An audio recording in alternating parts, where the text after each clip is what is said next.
Friends, ఈ వీడియోలో మనం బ్యాక్ పార్ట్ని ఎలా స్టిచ్చింగ్ చేసుకోవాలో చూద్దాం. నా ముందు వీడియోలో ఆల్రెడీ ఫ్రంట్ పార్ట్ ప్లీట్స్తో ఎలా స్టిచ్చింగ్ చేసుకోవాలో చెప్పాను. అలాగే కటింగ్ పార్ట్ కూడా అప్లోడ్ చేస్తాము. ఇప్పుడు మనం బ్యాక్ పార్ట్ని ఎలా స్టిచ్చింగ్ చేసుకోవాలో చూద్దాం. ఇక్కడ వీడియోలో చూపించిన విధంగా ఫస్ట్ బ్యాక్ పార్ట్ని తీసుకొని రెండు పార్ట్స్ ఎదురెదురుగా వచ్చేలాగా ప్లేస్ చేసుకున్న తర్వాత దీని మీద మనం ఒరిజినల్ని ప్లేస్ చేసుకోవాలి. ఒరిజినల్ని ఎలా ప్లేస్ చేసుకోవాలంటే లైనింగ్ మీద మనకి ఒరిజినల్ ఉండాలి, రాంగ్ సైడ్ వచ్చేసి మనకు కనిపించేలాగా పెట్టుకోవాలి. ఇలా టూ పార్ట్స్కి రెండు సపరేట్గా ఇలా ప్లేస్ చేసుకున్న తర్వాత ఇప్పుడు మనము నెక్ పార్ట్ని అలాగే ఆర్మ్ హోల్ని స్టిచ్చింగ్ అయితే చేసుకోవాలి. ఇక్కడ వీడియోలో చూపిస్తున్న విధంగా మనం ఎక్కడైతే మార్కింగ్ వేసుకున్నామో నెక్ సేమ్ అదే మార్కింగ్ మీద స్టిచ్ వేసుకోవాలి. ఆర్మ్ హోల్ సైడ్ మాత్రం 1/2 ఇంచ్ మార్జిన్తో స్టిచ్ వేసుకోవాలి. సేమ్ ఇదే ప్రాసెస్లో ఇంకొక పార్ట్కి కూడా మీరు స్టిచ్ చేసి పెట్టేసుకోండి. ఇలా స్టిచ్ చేసుకున్న తర్వాత ఆర్మ్ రౌండ్ చుట్టూ మనకి ఏదైతే ఎక్సెస్ క్లాత్ ఉంటుందో అది మొత్తం నీట్గా కట్ చేసుకోండి టూ పార్ట్స్కి. ఇక్కడ నెక్ దగ్గర మాత్రం మనకి స్టిచ్ పక్కన ఒక 1/2 ఇంచ్ ఎక్స్ట్రాగా క్లాత్ ఉండేలాగా చూసుకొని ఎక్సెస్ది మొత్తం నీట్గా కట్ చేసేసుకొని కంప్లీట్గా ఆర్మ్ రౌండ్ చుట్టూ అలాగే నెక్ చుట్టూ ఇక్కడ వీడియోలో చూపిస్తున్న విధంగా చిన్న చిన్న కట్స్ అయితే పెట్టుకోవాలి. ఇలా మనం చిన్న చిన్న కట్స్ పెట్టుకుంటే ఫ్రంట్ వైపుకి టర్న్ చేసినప్పుడు చక్కగా నీట్గా అయితే తిరుగుతుంది. ఇక్కడ నేను మెయిన్ స్టిచ్ అయితే ఏం వేయడం లేదు, ఒకసారి నీట్గా స్టీమ్ ఐరన్ చేసేసుకుంటే సరిపోతుంది. ఇప్పుడు చుట్టూ 1/2 ఇంచ్ మార్జిన్తో ఇక్కడ వీడియోలో చూపిస్తున్న విధంగా ఒక స్టిచ్ అయితే వేసుకొని ఎక్సెస్ది మొత్తం నీట్గా కట్ చేసి పెట్టుకోండి. చూడండి, ఇక్కడ ఆల్రెడీ నేను 1/2 ఇంచ్ మార్జిన్తో స్టిచ్ చేసుకొని ఎక్సెస్గా ఏదైతే ఒరిజినల్ ఫ్యాబ్రిక్ ఉందో అది మొత్తం నీట్గా కట్ చేసి పెట్టుకున్నాను. ఇక్కడ హుక్స్ అండ్ కాజాని స్టిచ్ చేసుకోండి. ఇక్కడ నేను హుక్స్ అండ్ కాజాని స్టిచ్ చేయడం చూపించడం లేదు, ఎందుకంటే నా ముందు వీడియోలో ఆల్రెడీ ఎలా స్టిచ్చింగ్ చేసుకోవాలో డీటెయిల్గా అయితే చెప్పాను. చూడండి, ఇక్కడ మనకి నెక్ దగ్గర హుక్స్ అండ్ కాజా రెండు ఈక్వల్గా వచ్చేలాగా ప్లేస్ చేసుకొని కింద మనం ఎడ్జెస్ అనేటివి జాయింట్ చేసుకోవాలి. చూడండి, ఇక్కడ వీడియోలో చూపిస్తున్న విధంగా ఒక 2 to 3 స్టిచెస్ రఫ్ స్టిచ్ వేసేసుకుంటే మనకి క్లాత్ అనేది కదలకుండా ఉంటుందన్నమాట. సో ఇలా నీట్గా స్టిచ్ చేసి పెట్టుకున్న తర్వాత మనం front part and back part షోల్డర్స్ని అయితే జాయిన్ చేసుకుందాం. ఇక్కడ వీడియోలో చూపిస్తున్న విధంగా ఒరిజినల్ మీద ఒరిజినల్ వచ్చేలాగా ఇలా నీట్గా ప్లేస్ చేసుకున్న తర్వాత మనం కటింగ్ చేసేటప్పుడు ఎంతైతే మార్జిన్ వదులుకున్నామో సేమ్ మార్జిన్తో ఇక్కడ మనం షోల్డర్ దగ్గర డబల్ స్టిచ్ అయితే వేసుకోవాలి. చూడండి, ఇక్కడ నేను 1/2 ఇంచ్ మార్జిన్తో అయితే స్టిచ్ చేస్తున్నాను టూ పార్ట్స్కి. ఇలా స్టిచ్చింగ్ చేసుకున్న తర్వాత మనకి ఎక్సెస్గా ఏదైనా క్లాత్ ఉంటే నీట్గా కట్ చేసుకొని ఓవర్లాక్ చేసుకోండి. ఓవర్లాక్ చేసుకున్న తర్వాత మనం ఇప్పుడు సైడ్ జాయింట్స్ ఎలా వేసుకోవాలో చూద్దాం. ఆల్రెడీ మనం కటింగ్ చేసేటప్పుడు 1.5 ఇంచ్ మార్జిన్ అయితే వదులుకున్నాం కాబట్టి సేమ్ అదే ప్రాసెస్లో ఇక్కడ మీరు 1.5 ఇంచ్ మార్జిన్తో 2 to 3 స్టిచెస్ అయితే వేసేసుకోండి. ఇలా స్టిచ్ చేసిన తర్వాత మనకి సైడ్స్లో ఎక్సెస్గా ఏదైనా క్లాత్ ఉంటే నీట్గా లెవెల్గా కట్ చేసుకొని ఓవర్లాక్ చేసేసుకోండి. ఇప్పుడు దీన్ని ఫ్రంట్ వైపుకి అయితే టర్న్ చేసుకుందాం. చూడండి, లుక్ అనేది ఎంత బ్యూటిఫుల్గా టర్న్ అవుట్ అయిందో. ఇప్పుడు మనం ముందుగానే కట్ చేసి పెట్టుకున్న బాటమ్ పార్ట్కి ఫ్రిల్స్ ఎంత లెంత్లో పెట్టుకోవాలి అనే దానికి చూడండి, ఫస్ట్ మనము ఈ నడుము చుట్టూ ఎంత ఉందో ఒకసారి కొలుచుకోవాలి టేప్ తీసుకొని. ఇలా ఫస్ట్ ఒక సైడ్ జాయింట్ దగ్గర నుంచి ఇక్కడ వీడియోలో చూపిస్తున్న విధంగా కొంచెం కొంచెంగా క్లాత్ని పట్టుకుంటూ ఈ రౌండ్ దగ్గర నుంచి ఆ ఎండ్ వరకు మనకి నడుము చుట్టూ ఎంత లెంత్ ఉందో ఒకసారి కొలుచుకోవాలి.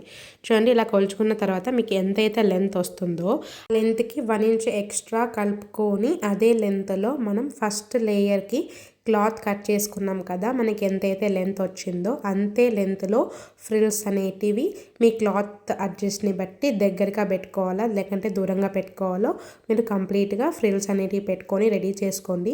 Second layer and third layer వచ్చేసి మీ దగ్గర క్లాత్ రిక్వైర్మెంట్ని బట్టి మీరు దగ్గరగా కుచ్చుకోవాలంటే దగ్గరగా పెట్టుకోవాలి. క్లాత్ ఎక్కువగా ఉంటే దగ్గర క్లాత్ అనేది తక్కువగా ఉంటే దూరంగా ఫ్రిల్స్ అనేటివి పెట్టుకోండి. ఇక్కడ నేను వీడియో లెంత్ అవుతుంది కాబట్టి చూపించడం లేదు. నేను టోటల్గా సెకండ్ లేయర్ అండ్ థర్డ్ లేయర్ని ఆల్రెడీ అటాచ్ చేసి పెట్టుకున్నాను. ప్రతి ఒక్క లేయర్కి టాప్లో అండ్ బాటంలో రెండింటికి నేను జిగ్ జాగ్ అయితే చేసుకున్నాను. మనకి జిగ్ జాగ్ పైకి విజిబుల్ అయ్యేలాగా ప్రతి ఒక్క లేయర్ని జాయిన్ చేసేటప్పుడు 1/2 ఇంచ్ మార్జిన్తో నేను ఫ్రిల్స్ అనేటివి పై కనిపించేలాగా పెట్టుకున్నాను అనమాట. ఇక్కడ 3 లేయర్స్ స్టిచ్ చేసిన తర్వాత సేమ్ లైనింగ్ని కూడా మనం ఫుల్ సర్కిల్ని ఆల్రెడీ కట్ చేసి పెట్టుకున్నాం కదా, ఆ 2 పార్ట్స్ని ఇక్కడ ఫస్ట్ 1/2 ఇంచ్ మార్జిన్తో ఇక్కడ సైడ్స్లో ఒక జాయింట్ చేసుకున్నాను. అలాగే కింద మనకి క్లాత్ అనేది కొంచెం తక్కువైంది కదా, అది కూడా నేను జాయింట్ చేసుకున్నాను. ఇలా మనం జాయింట్ చేసుకున్న తర్వాత ఇప్పుడు ఒరిజినల్ ఫ్యాబ్రిక్ని అలాగే లైనింగ్ని రెండు జాయింట్ అయితే చేసుకోవాలి. రాంగ్ సైడ్ వచ్చేసి కింద వైపు కొనేలాగా చూసుకోండి, మనకి ఒరిజినల్ సైడ్ వచ్చేసి పై కనిపించేలాగా పెట్టేసుకోండి. ఇప్పుడు ఆల్రెడీ రెడీ చేసి పెట్టుకున్న మెయిన్ ఫ్యాబ్రిక్ని తీసుకొని అది ఒరిజినల్ మనకు కనిపించేలాగా పెట్టేసుకోవాలి. రాంగ్ సైడ్ వచ్చేసి మనకి లైనింగ్ మీద ప్లేస్ చేసుకొని 1/2 ఇంచ్ మార్జిన్తో లైనింగ్ అండ్ ఒరిజినల్ని రెండింటిని ఇలా ఫ్రిల్స్ని నీట్గా అడ్జస్ట్ చేసుకుంటూ ఇక్కడ జాయింటింగ్ అనేది చేసి పెట్టుకున్నాను. చూడండి, ఇలా జాయింట్ చేసి పెట్టుకున్న తర్వాత మనము ఇప్పుడు లైనింగ్కి క్యాన్ పట్టీని అయితే స్టిచ్ చేస్తున్నాను. ఎందుకంటే క్యాన్ పట్టీని స్టిచ్ చేస్తే మనకి ప్రిన్సెస్ గౌన్స్ లాగా గౌన్ అనేది చాలా బాగా పైకి లేసుకొని బాగా కనిపిస్తుంది అనమాట.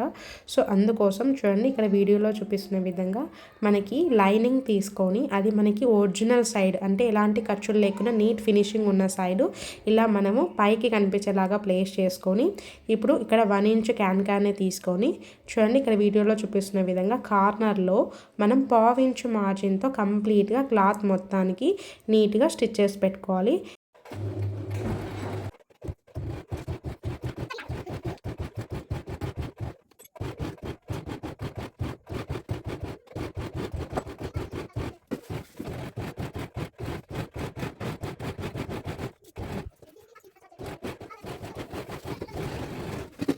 చూడండి ఇలా నీట్గా స్టిచ్ చేసి పెట్టుకున్న తర్వాత దీన్ని మనం ఇప్పుడు ఇలా లోపలికి టర్న్ చేసుకొని ఇక్కడ ఇంకొక మెయిన్ స్టిచ్ వేసేసుకున్నామంటే సరిపోతుంది.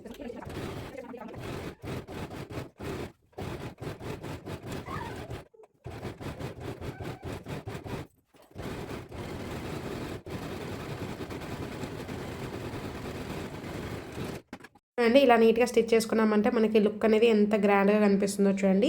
ఇలా మనం క్యాన్ని స్టిచ్ చేసుకుంటే మనకి కింది సైడు ముడుచుకొని కిందికి లేకుండా మనకి గేరా అనేది బాగా ఎలివేట్గా కనిపిస్తుంది అనమాట బయటికి చూడడానికి.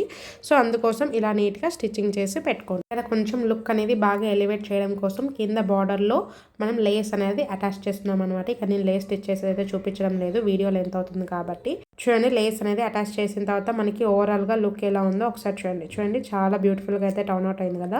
ఇప్పుడు మనము సైడ్ జాయింట్స్ ఎలా వేసుకోవాలో చూద్దాం. ఆల్రెడీ మనం ముందు ఫ్రంట్ పార్ట్ రెడీ చేసిన తర్వాత నడుము కొలతను అయితే కొలుచుకున్నాం కదా. నడుము కొలత వచ్చిన దానికంటే మనం 1 ఇంచ్ ఖర్చు అనేది ఎక్స్ట్రా తీసుకున్నాం కాబట్టి ఇక్కడ మనము 1/2 ఇంచ్ మార్జిన్తో స్టిచ్ అయితే వేసుకోవాలన్నమాట. ఇలా స్టిచ్ చేసేటప్పుడు కూడా ఇలా 4 పార్ట్స్ని నీట్గా ఈక్వల్గా పట్టుకుంటూ మనం స్టిచ్చింగ్ అనేది చేసుకోవాలన్నమాట. ఇలా మనము కొంచెం టైం అనేది తీసుకున్నా సరే నీట్గా స్టిచ్ చేయడానికి అయితే ట్రై చేయండి. మనకి లుక్ అనేది చాలా నీట్గా ఎలివేట్ అవుతుంది లాస్ట్లో. చూడండి ఇలా నీట్గా స్టిచ్ చేసిన తర్వాత మనకి క్లాత్ అనేది హెచ్చు తగ్గులు ఉంది కదా. ఇలా నీట్గా వీడియోలో చూపిస్తున్న విధంగా స్ట్రైట్గా నీట్గా కట్ చేసి పెట్టుకున్న తర్వాత మీ దగ్గర ఓవర్లాక్ మిషన్ ఉంటే నీట్గా ఓవర్లాక్ చేసుకోండి. చూడడానికి ఫినిషింగ్ అనేది చాలా నీట్గా కనిపిస్తుంది. సో ఇలా నీట్గా స్టిచ్ చేసిన తర్వాత మనము ఫ్రంట్ పార్ట్కి ఎలా జాయిన్ చేసుకోవాలో చూద్దాం. ఆల్రెడీ మనం ముందుగా రెడీ చేసి పెట్టుకున్న ఫ్రంట్ పార్ట్ని తీసుకోండి. మనం బాటమ్ పార్ట్ అటాచ్ చేసినప్పుడు మనకి ఖర్చు అనేది వచ్చింది కదా. ఈ ఖర్చు వచ్చేసి నేను బ్యాక్ సైడ్ హుక్స్ సైడ్ వైపుకి రావడం కోసం ఇక్కడ వీడియోలో చూపిస్తున్న విధంగా ఇలా మనము మిడిల్కి ఖర్చులు వచ్చేలాగా ఫోల్డ్ చేసుకుంటే మనకి మిడ్ పాయింట్స్ అనేవి వస్తాయి అన్నమాట.